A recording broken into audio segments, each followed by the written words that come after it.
Hey everyone, and welcome to This Explainer. Today, we're unpacking the fascinating evolution, the mechanics, and, well, the very real consequences of the global trade networks that bring everyday goods right to your doorstep.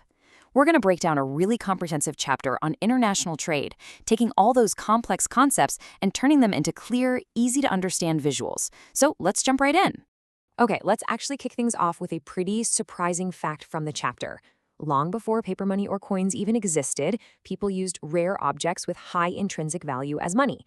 And get this, you might not believe it, but the word salary actually comes from the Latin word salarium, which literally translates to payment by salt. Back then, they didn't know how to extract salt from seawater. It could only be made from rock salt, which was incredibly rare, super expensive, and honestly a perfectly valid way to get paid. Here's our roadmap for today's explainer. We'll start with Section 1, From Barter to Global Commerce. 2, Why do nations trade? 3, The rules of the game.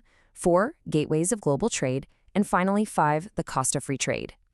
All right, starting with Section 1, From Barter to Global Commerce. We're looking at the evolution of human exchange.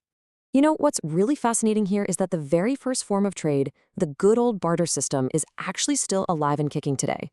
While ancient primitive societies relied entirely on this direct swapping of goods, places like the John Beal Mela in India are keeping the tradition going right now. Every January, just about 35 kilometers outside of Guwahati, folks from various tribes gather at this massive market to exchange their products directly. No coins, no banknotes, just pure, direct exchange. Now, looking at the broader picture, the timeline of global commerce evolved at a staggering pace.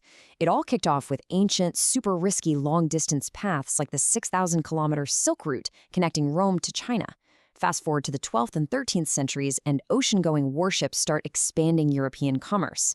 Then, boom, the 15th century hits and European colonialism introduces the massive trade of exotic commodities. Moving into the 18th century, the Industrial Revolution caused an absolute spike in the demand for raw materials. And finally, the 20th century rolls around, where the world wars actually forced countries to impose trade taxes and quantitative restrictions for the very first time. Now, as we explore this chapter's history, we absolutely have to impartially examine the darker, more painful aspects of international commerce. This includes the buying and selling of human lives, as documented in an 1829 advertisement for an American slave auction. The source text explicitly notes that buyers would often pay as much as $2,000 for a skilled slave, in auctions that regularly and permanently separated family members from one another. Looking at how this system actually functioned on a global scale, that 15th century shift into European colonialism introduced this highly brutal form of trade. The Portuguese, Dutch, Spaniards, and British captured African natives and forcefully transported them across the ocean for plantation labor. The chapter highlights that this was a highly lucrative, standardized global business for over 200 years. It operated strictly as a commercial enterprise until abolition efforts finally succeeded in Denmark in 1792, Great Britain in 1807, and the United States in 1808. Moving right along to Section 2, Why do nations trade? This is really the foundation of modern economics. So why does all this happen? Well, the absolutely crucial point from the chapter is that international trade exists simply because the world's resources are unevenly distributed. A nation's underlying geology totally dictates its mineral wealth, right?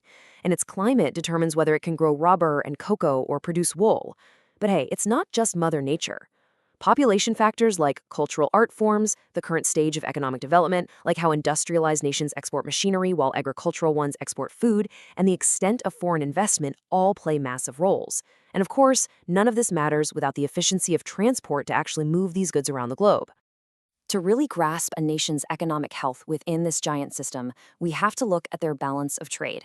A favorable balance is exactly what it sounds like. A country exports more value than it imports. Essentially, they're earning more than they're spending. On the flip side, an unfavorable or negative balance of trade means a country is spending way more to buy foreign goods than it earns selling its own. The chapter emphasizes that this is a critical metric to watch, mostly because a prolonged negative balance can literally exhaust a country's entire financial reserves. These factors then shape the actual physical structures of international exchange. Countries basically structure their trade in two main ways. First is bilateral trade, which is just a direct one-on-one agreement between exactly two countries to trade specific commodities. Simple enough, right? Meanwhile, multilateral trade is a whole different beast. It's vastly more complex, conducted with many trading countries simultaneously. In this setup, a single nation might even grant what's called most favored nation status to specific trading partners. Okay, let's jump into Section 3, the rules of the game. Here, we're looking at what's governing international commerce. Now, a major real-world problem in free trade constantly revolves around local protection. See, when countries open up their economies for trade liberalization, they take on a huge risk. They risk cheap foreign imports just flooding their markets, which, as you can guess, can seriously harm their own domestic producers. And that brings us to a really critical concept defined in the chapter called dumping. Dumping is the practice of selling a commodity in two countries at a price that differs for reasons that have absolutely nothing to do with the actual costs of production.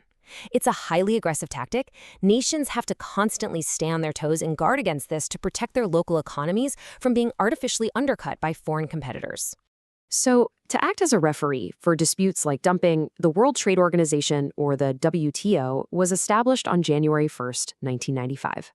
Evolving from earlier post-war agreements, it boasts 166 member countries as of December 2024 and stands as the only international organization dealing with the global rules of trade. But, and this is a big but, the chapter points out that the WTO faces heavy criticism.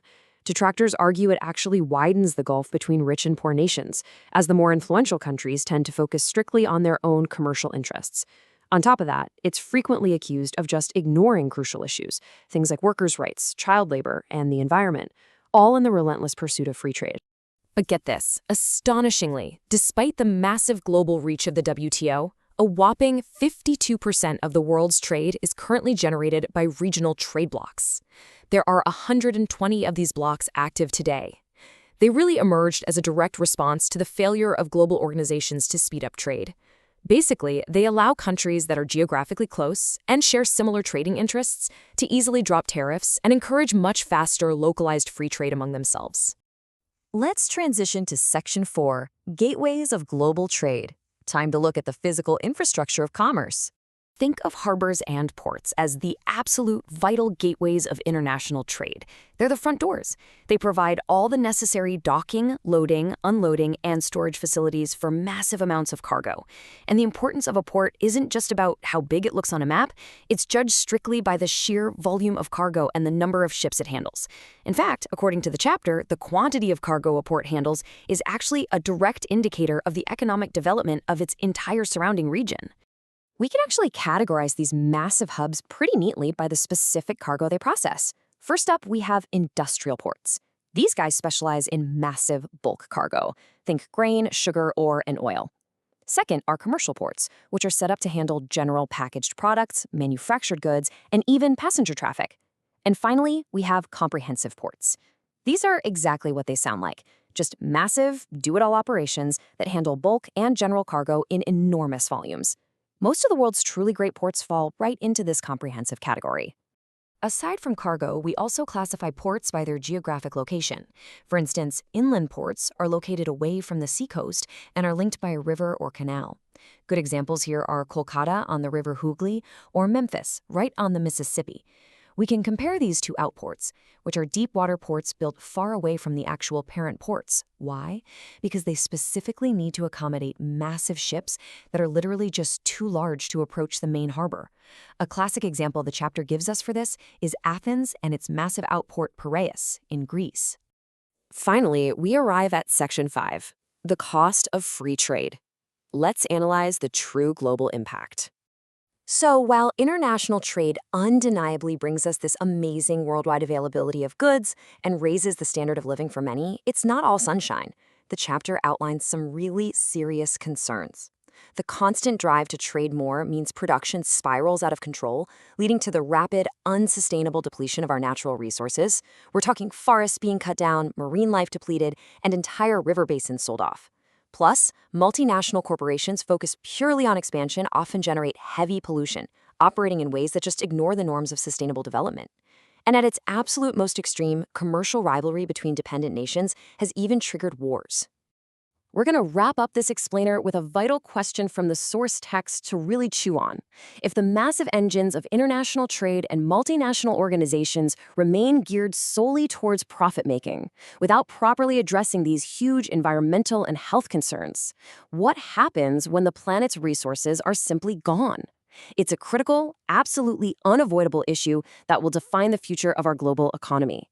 Thanks so much for joining me to explore this chapter and keep questioning the world around you.